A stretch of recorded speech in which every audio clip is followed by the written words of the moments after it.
عدالت نے عمران خان کا جو پولیگرافک ٹیسٹ تھا اس میں یہ کہا عمران خان کو کہ جی آپ ٹیسٹ کروائیں، لیکن عمران خان 2 مرتبہ ٹیم وہاں پہ گئی، عمران خان نے انکار کر دیا، اور انکار کرنے کے بعد عدالت نے آج ایک انوکھا فیصلہ شائع کیا۔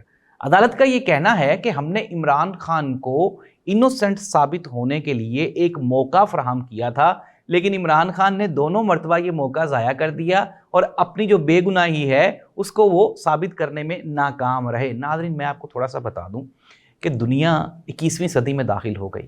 عمران خان کو یہ آپ میں ہم سب لوگ جانتے ہیں کہ عمران خان کو اس نظام نے جکڑا ہوا ہے، عمران خان کو سیاسی طور پہ آپ نے قید رکھا ہوا ہے۔ اگر عمران خان یہ جو پولیگرافک ٹیسٹ ہے اس میں اگر عمران خان انوسنٹ ثابت ہو جاتے تو کیا عدالت کی اتنی جرت ہے کہ وہ عمران خان کو ضمانت دے دیتی؟ 121 کیسز میں تو عمران خان کی جو ضمانتیں وہ پینڈنگ پڑی ہوئی ہیں۔ تو ناظرین، یہ صرف اور صرف ایک کہانی ہے۔ یہ کبھی شیرت المروت کی زبانی یہ کہا گیا کہ اگر 26 نومبر کا احتجاج نہ ہوتا تو عمران خان بنی گلہ شفٹ ہو گئے تھے۔ پھر فیصل واڈا کہتا ہے کہ P T I Imran Khan کی دشمن ہے۔ ناظرین، یہ نظام عمران خان کا دشمن ہے اور یہ بات سچ ثابت ہو چکی ہے کہ عمران خان کو اسی نظام نے، اسٹیبلشمنٹ نے، پی ایم ایل این نے اور پیپلز پارٹی نے مل کے جیل میں رکھا ہوا ہے۔